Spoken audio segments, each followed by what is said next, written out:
السلام عليكم kusoo dhawaada abna official insha Allah muuqaalkan waxaa kaga sheekay doonaa hay-adaha lacagta adduunka ee loo soo gaabiyo IMF. fadlan channelka haddii aad ku cusub tahay waxaan kaa codsanaynaa subscribe inaad noo saarto si ay kuu soo gaaraan muuqaaladan xiga. barnaamijkan wuxuu qayb ka yahay taxanahani dhaqaalaha. insha Allah aan u gudagalno. International Monetary Fund, hay-adda lacagta adduunka ee loo soo gaabiyo IMF. sanduuqa lacagta adduunka ama hay-adda lacagta adduunka ama IMF wuxuu dhiirigeliyaa xasiloonida maaliyadeed ee caalamiga ah iyo iskaashiga lacagta. waxay sidoo kale fududeysaa ganacsiga caalamiga ah, waxay dhiirigelisaa shaqaaleynta iyo kobaca dhaqaale oo waara, waxayna gacan ka geysataa yareynta saboolnimada adduunka.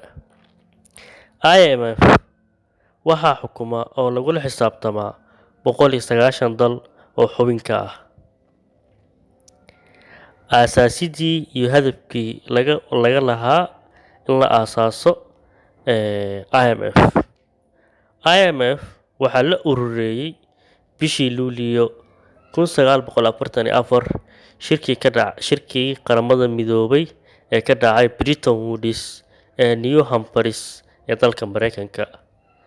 44 dal ee ka soo qayb galay waxay doonayeen inay dhisaan qaab iskaashi dhaqaale oo caalami ah, isla markaan ay ka fogaadaan inay ku celiyaan qiimo dhac lacagta tartanka ah ee ka qayb qaadatay, taasoo keentay niyad-jabkii dhacay 1930. hadafka koowaad ee IMF waa xaqiijinta xasiloonida nidaamka lacageed ee caalamiga ah. nidaamka sarifka lacagaha iyo lacagaha caalamiga ah ee suurtageliya wadamada iyo muwaadiniintooda inay isdhaafsadaan. IMF iyo kormeerka ama wax loo yaqaan surveillance, si loo ilaaliyo xasiloonida looga hortago dhibaatooyinka ka jira nidaamka lacagta adduunka. IMF waxay kormeertaa siyaasadaha wadamada xubnaha ka ah iyo sidoo kale horumarka qaran iyo kan gobolka iyo horumarka adduunka iyo dhaqaalaha iyadoo loo marayo nidaam rasmi ah oo loo yaqaan surveillance.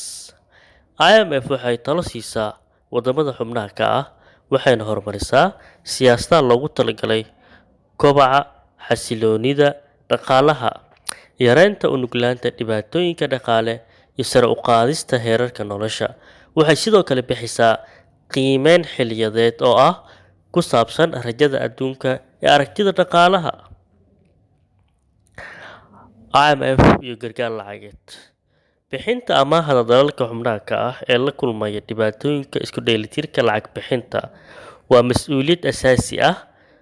IMF barnaamijyada wax ka beddelka waddanka shaqsiyeed waxaa lagu talagalay iskaashi dhow oo lala yeesho IMF, waxaana lagu taageeraa maalgelinta. IMF iyo taageerida maaliyad ee socota waxay ku tiirsan tahay hirgelinta wax ku oolka ah ee isbeddeladan lagu doonaa in waddanka lagu horumariyo si uu ugu helo kobac dhaqaale iyo dheelitir dhaqaale, si lagu baxo ama lagu hortago sicir bararka ama wax allaale wixii markaas ka jira waddankaas oo culeysyo ah si looga hortago.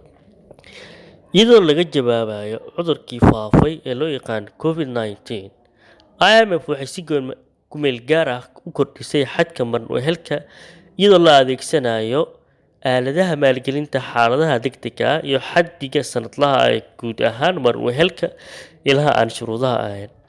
IMF waxay sidoo kale aasaastay qadka loo yaqaan SLL si ay dhabarka ugu fidiso xubnaha leh siyaasad aad u adag iyo xarumo asaasi u ah siyaasadda dal walba ay ku leeyihiin xubnahaas ama shakhsiyadahaas.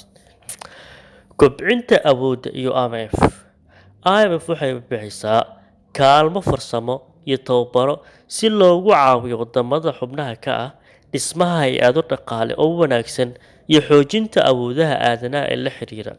tan waxaa ka mid ah tusaale ahaan qaabeynta iyo hirgelinta siyaasado wax ku ool ah oo ku saabsan canshuuraha iyo maamulka, maareynta qarashyada siyaasadaha lacagta iyo sarifka, kormeerka iyo nidaamka bangiyada iyo nidaamka maaliyadeed, qaab dhismeedka sharci dejinta iyo tirkoobka dhaqaalaha.